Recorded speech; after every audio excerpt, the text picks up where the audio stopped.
சரி, ஞாயித்துக்கிழமை ஒரு மோசமான சம்பவம் ஆஸ்திரேலியால நடக்குது. ஆஸ்திரேலியால சிட்னில இருக்கக்கூடிய போண்டே பீச் அப்படிங்கிற ஒரு பகுதியில ஒரு பெரிய ஃபெஸ்டிவல் ஒண்ணு நடக்குது. அதனுடைய பேர் ஹனுக்கா செலிப்ரேஷன் அப்படின்னு சொல்லப்படுது. ஜூ மக்களால, அதாவது யூத மக்களால இந்த ஒரு ஃபெஸ்டிவல் அப்படிங்கிறது ஒரு 8 நாட்களுக்கு கொண்டாடப்படும்.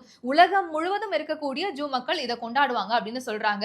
2000 பேருக்கும் மேல அந்த பீச்ல வந்து குவிஞ்சு கிடக்குறாங்க. இந்த ஒரு ஃபெஸ்டிவல செலிப்ரேட் பண்றதுக்காக.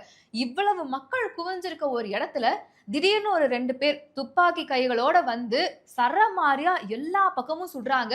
கிட்டத்தட்ட ஒரு 50 ரவுண்டுன்னு வச்சுக்கலாமே. எடுக்குறாங்க, சுடுறாங்க, மறுபடியும் லோட் பண்றாங்க, எடுக்குறாங்க, சுடுறாங்கன்ற மாதிரி நெறைய பேத்த குறி வச்சு தாக்கிட்டே இருக்காங்க. பல மக்கள் அலறி அடிச்சு ஓட ஆரம்பிக்கிறாங்க. அங்க இருக்கிற 2000 மக்களும் ஆளுக்கு ஒரு திசையில சிதறி ஓடுறாங்க. யார் இந்த 2 பேர்? எதுக்காக இந்த திடீர் தாக்குதல் அப்படின்னு பார்த்தோம்னா, முதல் விஷயம் இங்க ஒரு பெரிய குற்றச்சாட்டு வைக்கப்படுது. காவல்துறையினர் மிக தாமதமாக வந்தாங்க. அதாவது ஒரு இன்சிடென்ட் நடக்குது. இவ்வளவு மக்கள் மேல 2 பேர் துப்பாக்கி சூடு நடத்துறாங்க அப்படின்னு பார்த்தோம்னா, இந்த துப்பாக்கி சூடு நடந்து 20 நிமிஷத்துக்கு அப்புறம் தான் காவல்துறையினரே வராங்கன்னா, என்ன காரணம்? என்ன டிலே? முக்கியமா ஜூ மக்கள எதுக்காக ஃபோக்கஸ் பண்ணி இப்படி ஒரு தாக்குதல நடத்துனாங்க? அப்படிங்கிற ஒரு பெரிய கேள்வி எழுந்திருக்கு. இது முதல் விஷயம் கிடையாது. இத கம்பேர் பண்ணலாம்னு வச்சுக்கோங்களேன். கொஞ்சம் அப்படியே ரீவைண்ட் பண்ணி பார்த்தோம் அப்படின்னா, அக்டோபர்